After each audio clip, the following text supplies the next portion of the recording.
Assalamualaikum warahmatullahi wabarakatuh. Perkenalkan, nama saya Fitrianingsih. Hari ini saya akan menjelaskan tentang pemahaman teori makro secara umum. Oke, kita mulai dari pengertian ilmu ekonomi. Apa sih ilmu ekonomi itu?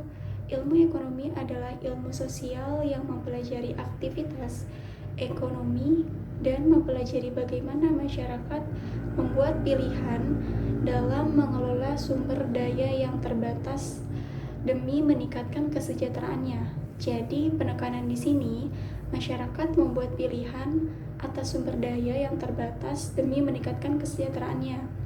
Selanjutnya, ilmu ekonomi makro.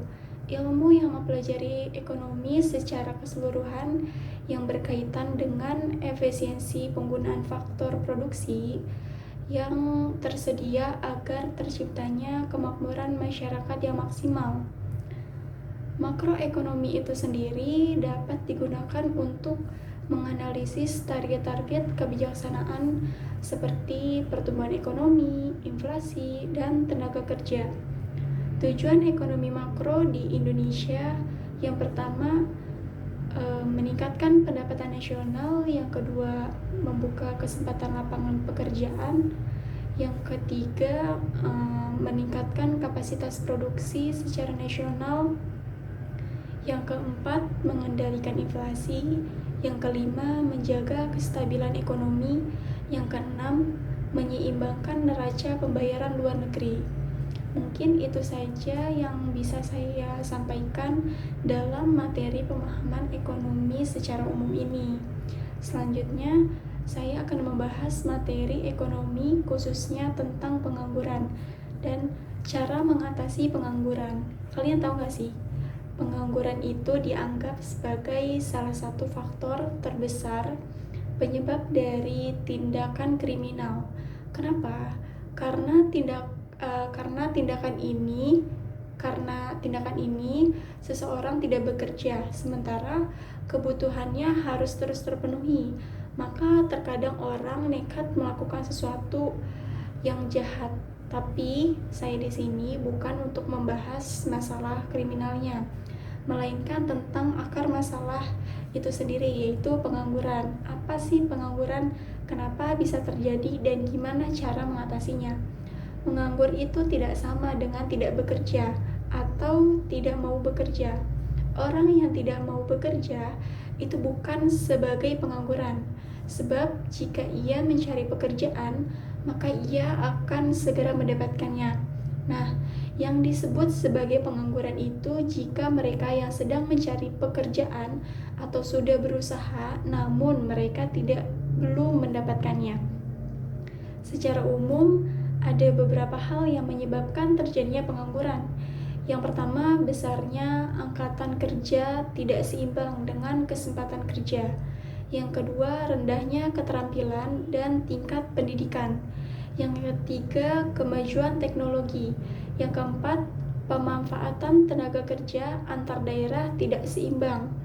Yang kelima, kebijakan pemerintah menghentikan TKI ke luar negeri. Nah, tentu pengangguran tidak hanya berdampak negatif bagi orang-orang yang bersangkutan, tetapi juga bagi masyarakat sekitar. Berkurangnya kesempatan kerja menyebabkan kelesuan ekonomi, turunnya potensi diri, hilangnya keterampilan kerja, menurunnya pajak penghasilan, serta menurunnya tingkat kesejahteraan masyarakat. Jenis-jenis pengangguran yang pertama itu berdasarkan faktor penyebabnya. Nah, berdasarkan faktor penyebabnya, pengangguran dibagi menjadi beberapa jenis. Yang pertama, pengangguran musiman. Pengangguran ini terjadi akibat pergantian atau perubahan musim. Yang kedua, pengangguran siklis. Pengangguran ini terjadi akibat krisis ekonomi sehingga terjadinya pemutusan hubungan kerja. Seperti pada saat pandemi COVID-19 ini, banyak perusahaan yang memutuskan untuk mem-PHK karyawan karena kurangnya pemasukan dan banyaknya pengeluaran. Yang ketiga, pengangguran struktural. Pengangguran ini terjadi akibat perubahan struktur ekonomi suatu negara. Yang keempat, pengangguran teknologi. Nah, pengangguran jenis ini terjadi akibat kemajuan teknologi sehingga tenaga manusia digantikan dengan tenaga mesin. Yang kedua, ada berdasarkan lama waktu bekerja. Pengangguran ini juga terdiri dari beberapa jenis. Yang pertama, pengangguran terbuka. Pengangguran terbuka ini situasi di mana orang sama sekali tidak bekerja atau tidak berusaha mencari pekerjaan. Pengangguran terbuka ini bisa disebabkan oleh ketidaktersediaannya lapangan pekerjaan, ketidakcocokan antara kesempatan kerja dengan latar belakang pendidikannya. Yang kedua, ada setengah menganggur. Setengah menganggur ini situasi di mana orang bekerja tetapi tenaganya kurang termanfaatkan. Seperti contohnya, orang yang bekerja sebagai tenaga lepas, di mana tidak ada kepastian mengerjakan pada waktu tertentu. Yang terakhir ada pengangguran terselubung. Pengangguran jenis ini terjadi karena tenaga kerja tidak bekerja secara optimal. Kondisi ini disebabkan karena adanya ketidaksesuaian antara pekerja dengan bakat dan kemampuan dari tenaga kerja. Selanjutnya ada cara mengatasi pengangguran. Yang pertama, membuka lapangan kerja sebanyak-banyaknya. Kedua, meningkatkan peredaran modal usaha sehingga tenaga kerja bertambah. Yang ketiga, menempatkan pencarian kerja ke tempat yang sesuai dengan kemampuannya. Yang keempat, melatih para pencari kerja untuk memiliki jiwa entrepreneur atau membuka usaha sendiri.